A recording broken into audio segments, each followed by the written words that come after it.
kukwata kaya kutewa kinakaja katana nakanfumita wano nange mukwetaasako omukazi afumita okumwetaasako akuta akamba akanfumisa era muwere chance afumite n'omulindo gwokubiri nange kyenavudde mukuba ne musa wansi ne mutuulako akamini bakamuggyako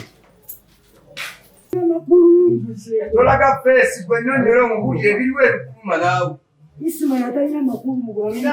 kati lwaki wagenze mu ndongo nga tomusabye ekimuta simu yange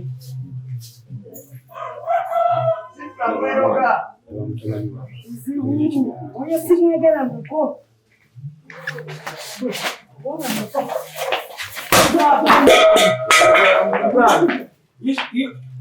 Shifura ekitegeeza bujja okuba omukazi ngenda kuba polisi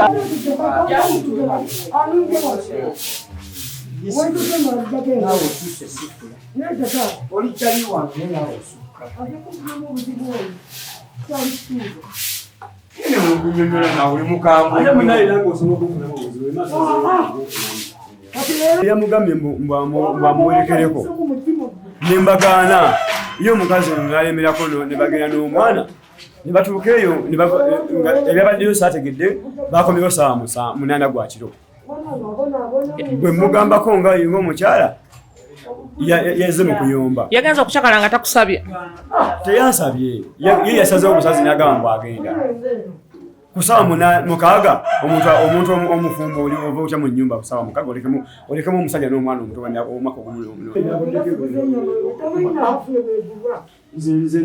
oli musiraamu nange ndi musiraamu oyo yeshifula nze yisima kali pasika tukwatiganyamu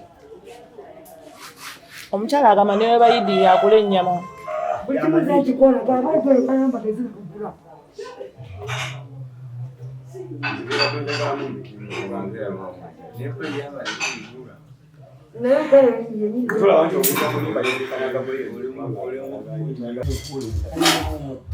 itata mumwana kati kuba tata mwana kati omukubite tata mumwana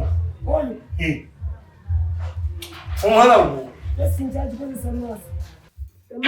buli ssaawa wabeera agamba oli mubi naye gyalemedde agamba eri mubi gyalemedde omwami bwagenda okukuba engoma gyagenza nga tugenda babiri n'amuteekako ebbulwa naye nze kyembadde ngamba yisima twala omukyalo ono ne sifula mugende ku musawo eyabagatta abagattulule kubanga mugenda kuttiŋŋana kyamani wakazo central zone 2 zibadde ssaawa nga 9 omukyala Lukiya ne Layira nowa defense Nsubuga ne mutabani wange wa defense Kayingini nibankubira ngalo obuzibu obuguddewo bankubidde nenziruka sivuddeeyo mbadde nakoyeemu kuba navudde mu kyalo nga ndi mulwadde naye mbadde ndyawo nga batuuse ku geeti nga bampita bampise nga bangamba obuzibu buguddewo bagenza okundeetera nga ndaba Sifula ne mwami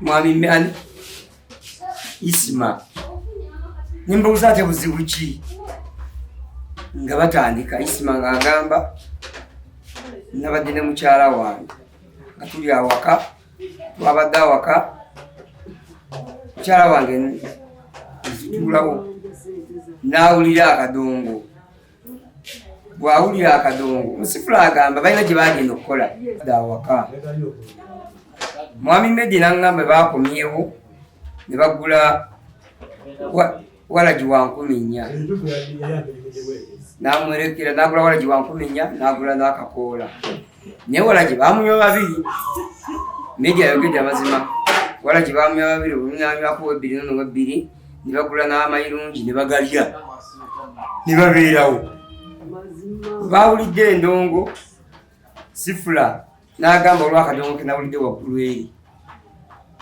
ne balekera mwami Medi omwana kubanga era mwami Medi omwana yabadde abeera naye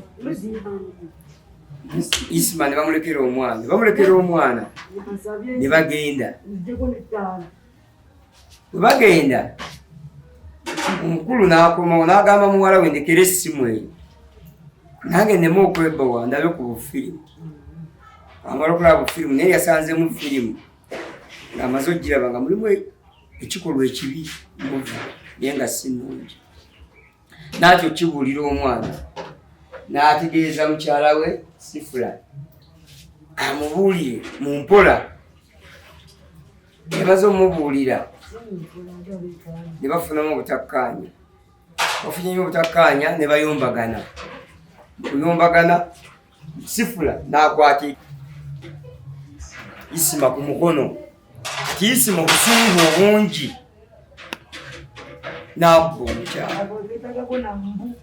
Mu kulwanagana n'alwanagana n'omukyala. Kati Isima n'addamu okunoonya ekiso naye muwala waabwe ekiso n'akikweka. Mu kikweka ng'alaba wajja kubaawo obuzibu obw'amaanyi. Oba Isima ofumita naye okufumita omukyala oba okutuusa bonna ku bulabe. N'eki kye ŋŋamba mu ekyo n'addamu okumpita nga bampisa eri wajjajja ku ssabo nga bankubidde nga Isima ayombye ne ssenga n'awandulira ssenga amalusu. Naye Isima bwe twagenda ku erosiya kyamalimeedi yasaba okwetonda era ne yeetonda. Era Sifula ssenga yali amutwala ku polisi nga Sifula yawolereza omwami. Naye kyatunyiiza ate Sifula yamaliriza akubye ebbaawe empi ku erosi. Naye omukulu oli kye namwebazaamu teyamuddiza n'abeera omukkakkalu. Kati ate era ngenza okulaba ng'ate bakomyewo. Nze nno mbadde simanyi oba omukulu oli ayina n'omwana omukulu ng'oli. Naye leero bagenza okunnyonnyola ensonga nga bambi leero mutuufu. Ensonga z'abadde agezaako tayagala mwana oli alabe busambaatuka obuliwo. Naye kye mbadde ngamba mukyala Sifula wa mukyala Sifula naye alinayo abaana abakulu abalala. Ate agamba tayagala mwami Isima. Naye ate buli ssaawa ajje wa Isima. Ate n'ekirala ekisinga okunnyola balina omwana omuto bebi.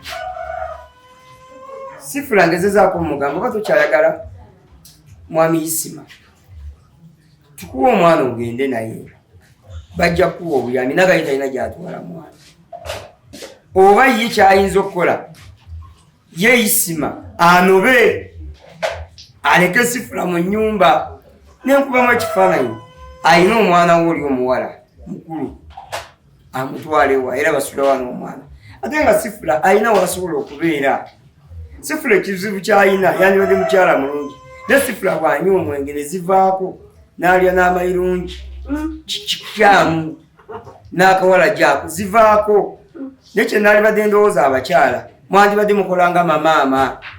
Bw'ofumbira omusajja ng'ayina abaana olina kwagala mwana. Sifula kyalaze omwana oli wadde bibeerawo wano yalowooza kuwe. Kyandibadde kikulu nnyo bwe yafuna Isima. Isima n'aba ng'ayagala omwana wa Sifula ne Sifula ng'ayagala abaana baaki ba Isima.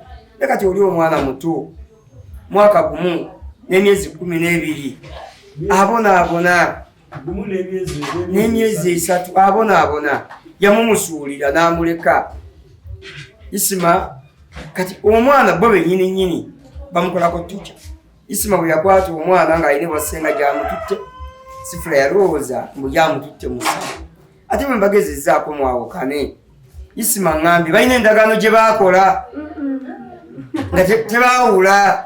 Era ye ng'agamba Sifula tuddeyo gye twagenda ku musawo gye baatusibira endagaano eyo bagisattulule. Ate ono takkiriza. Sifula tugezaako omugamba bagende ku musawo gye baagenda gye baakolera agulimenti zaabwe basobole okwawukana.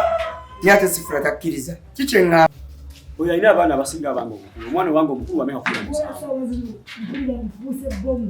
Kati oyo omwana omuwala wuuyo yadda ku oli omukulu. Kati abaana balaba TV buli kaseera nga bazibu. Sifula yavudde mu nnyumba ssaawa 6 n'agenda mu ndongo. Ne bw'agenda mu ndongo omwana w'emyaka 13 bwe bagenze mu ndongo omwana kyannyonnyodde. Ne mu ndongo wabaddeyo olutalo kuba omwana atugambye maama omukazi yamugambye ne gwe onootubbira babba baffe bonna. onotubbira babba baffe bonna kakati Sifula oli omwana yabitugamba ne basalawo ndoza nga bagera kuba kusamba tuko Sifula naggula gate n'eki kyeŋŋamba Sifula ono si mwana muto mukazi mukulu ayinayo abaana abakulu